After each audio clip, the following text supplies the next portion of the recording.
Welcome to Citizen University TV. I'm Eric Liu. On this show, we explore strategies of citizen power. And thus far, we've been looking at a group of strategies that we describe as changing the game. Well, today we're going to pivot to the next set, which is about changing the story. And we're going to focus in particular on this strategy here, describing the alternative. What do I mean by that? Well, in all politics, the simple fundamental rule is you can't beat something with nothing. You've got to be able to, if you're unhappy or dissatisfied with the status quo, to articulate and depict what that alternative would look like. And when we dive into this strategy, there are actually three component parts to it. The first, asking provocative and audacious what-if questions that begin to expand the frame of the possible and shift people's imagination.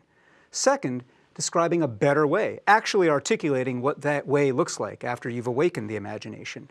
And then finally, going to the notion of norms and creating a new sense of normal, a new sense of what's okay that allows people to shift their behaviors. So let's start with this question of asking what if. When you think about politics, so much of our focus is on the tactics and the mechanics, but we have to remember that so much of civic life begins in the imagination. And what if is the fundamental question of the imagination. A couple of examples here really illustrate the case. So Gloria Steinem, the fabled feminist activist, wrote in her memoir, My Life on the Road, about one very powerful tool she has used all her career, which she calls simple reversal. What does she mean by that? She gives the example of writing an essay, actually as far back as the 1970s, an essay titled, What If Men Could Menstruate? It's a provocative question, and she explores it more fully. She says, well, if you actually had that world, then we'd have an entire array of public policy, social norms, business accommodations that would be not only treating men and treating menstruation in a way that is different from what we see in the world today, but would be honoring it and valorizing it and treating it as a great heroic thing. It was somewhat tongue-in-cheek, but more importantly, it was exposing the ways in which all of our sense of what's okay and normal have been baked into this gendered set of expectations. And so that what-if question was incredibly powerful at bursting that gendered bubble. In the same way, Black Lives Matter, just as a simple movement, is doing the same kind of thing. Now, it may seem like the hashtag Black Lives Matter is a declarative statement, but I have heard it, and so many people in this country have heard it, as a question, an implied question. What if Black Lives mattered? What if Black Lives mattered equally and fully? What if our institutions in criminal justice, education, employment, housing treated Black life as well and as equally as non-Black life? That is the implied question in this entire movement and the provocation of it in the way that it creates people's resistance as well as their sense of wanting to grab onto this movement. It is fundamentally a what-if question. Well then, this brings us to the second component and piece of our focus here today, which is describing a better way. Now, what does that actually mean? Again, you can't beat something with nothing. After you've expanded their sense of the possible with these what-if questions, you've then got to, in detail, lay out what that alternative universe could look like, what that better way would feel like. So a couple of very live examples right now of this.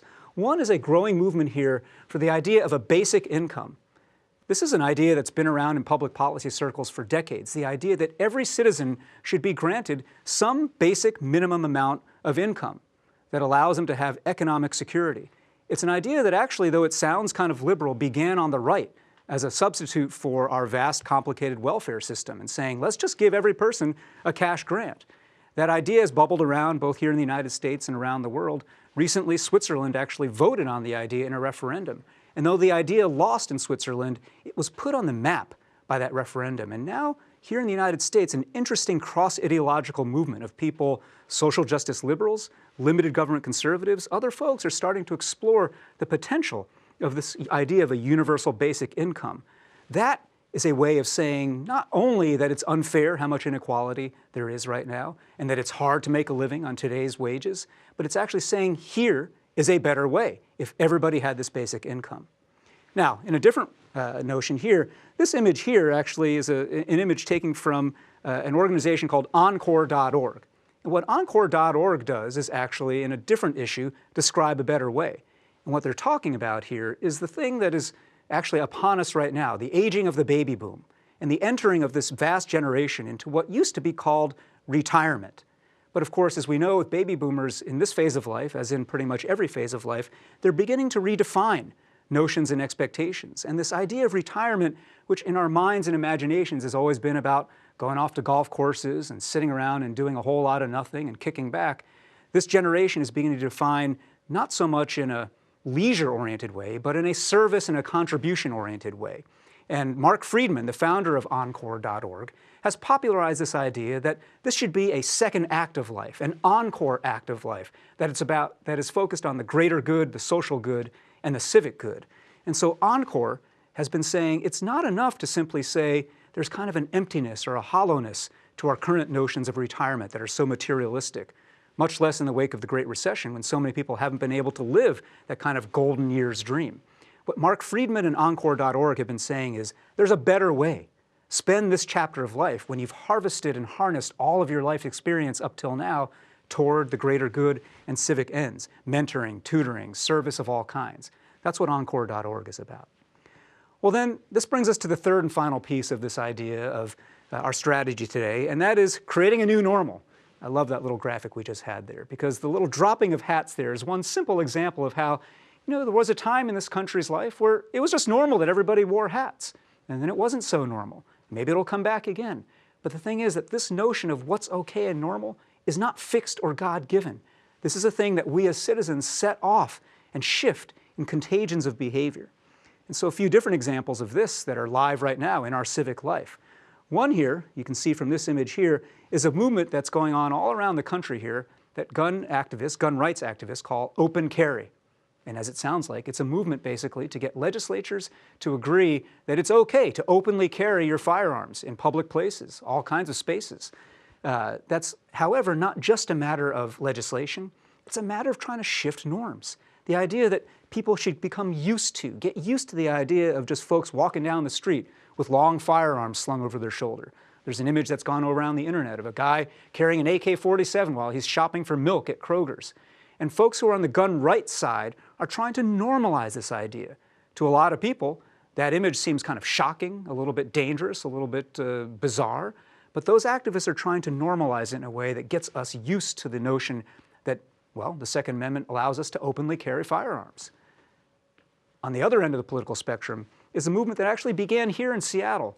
This movement is called Shout Your Abortion, led by a group of activists who, watching around the country and seeing the ways in which many states and jurisdictions are contemplating restrictions on abortion rights, have decided again not to focus first on legislation, but to focus on social norms and to remind people in general, but women in particular, that abortion is normal.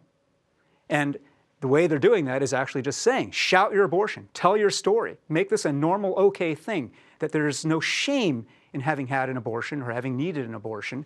And they've created this movement that's begun on social media and has extended well beyond social media that, again, normalizes this idea. I wouldn't say celebrates it, but at least creates a sense that there is no shame and that you can walk in public life, having talked about, having experienced, having had an abortion, and that, as it says right here, abortion is normal. Now, you may agree or disagree with both open carry and the idea of normalizing abortion, but these are great examples of this renormalization, of shifting norms in a way that actually allows us to describe the alternative. Now, when we review this notion of describing the alternative, not in the national context, but here in our city of Seattle, we realize that these abstract notions get down into a very crisp and tangible way on an issue that touches many of our most vulnerable citizens. Let's take a look at that issue now.